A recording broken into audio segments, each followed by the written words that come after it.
Pria itu melanjutkan pertarungan melawan pria terkuat di sekolahnya itu hingga tidak mau kalah dan tetap jatuh juga.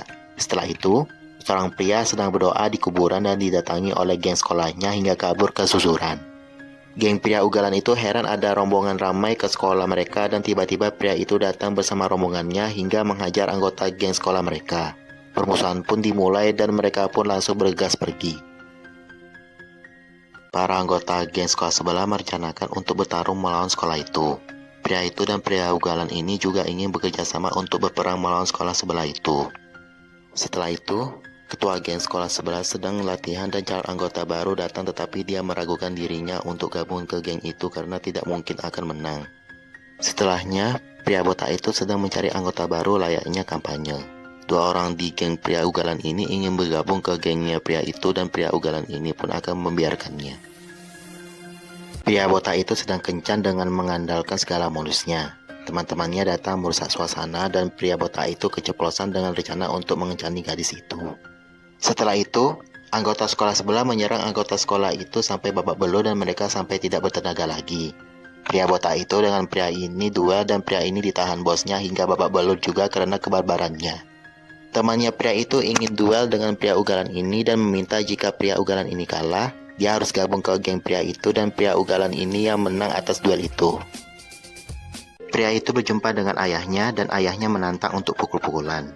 Mereka anak ayah pun babak belur dan pria itu disindir untuk pukulannya agak kuat lagi. Gadis cantik itu memberi sapu tangan ke pria itu, tetapi pria itu langsung menolak. Pria itu ingin sebat dan diberi bantuan mancis oleh bos geng dari sekolah sebelah. Ayahnya pria itu mengunjungi suatu tempat dan tiba-tiba ada penembakan di area itu dan ayahnya langsung dibawa ke rumah sakit. Pria itu bersama temannya heran ada api di sekolahnya, yang ternyata sekolah mereka dibakar dan pelakunya adalah geng sekolah sebelah. Pria itu menanggapi dengan santai dan temannya pria ugalan ini muak dengan tanggapan santainya. Setelah itu, pria itu bersama temannya mendatangi sekolah sebelah untuk mengajak tawuran di sekolah mereka. Setelahnya, pria itu mengumumkan untuk bertarung melawan sekolah sebelah menggunakan mikrofon speaker di sekolahnya. Ketika ayahnya pria itu dirawat, pemuda ini membawa pistol untuk niat membunuh ayahnya dan langsung dihalangi oleh si Yakuza itu. Setelah ingin melakukan penembakan dan mendengar dramanya si Yakuza itu, pemuda ini disekap oleh ajudan ayahnya pria itu dan ayahnya pun langsung siuman dan muak dengan drama itu semua. Setelah itu, pria itu ingin tawuran tetapi tidak cukup anggota hingga putus asa dan ingin bubar. Temannya pria itu pun meminta bantuannya geng pria ugalan ini. Pria itu datang sendiri untuk bertarung melawan sekolah sebelah. Kemudian anggotanya dan geng pria ugalan ini datang. Mereka pun langsung memulai perangnya hingga babak belur. Tawuran pun masih berlanjut sampai babak belur, sampai bertambah terus-menerus anggota sekolah sebelah seperti tidak ada habisnya. Setelah itu, pria botak itu berhadapan dengan bos geng mereka sampai babak belur juga dan pria botak itu tidak bertenaga lagi.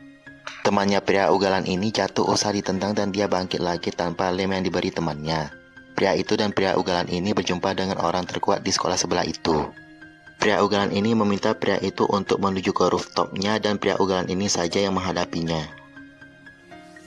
Pria ugalan ini melawan pria terkuat itu dan pria itu melawan bosnya. Mereka sama-sama menang dalam tawuran ini. Mereka pun langsung merasa merdeka setelah menang tawuran melawan sekolah sebelah itu. Setelah itu, pria itu masih bertarung melawan pria terkuat di sekolahnya hingga pria ugalan ini bertaruh seandainya pria itu menang. Pria terkuat itu pun langsung down akibat kena pukulan dari pria itu dan yang menontonnya pun pada takjub.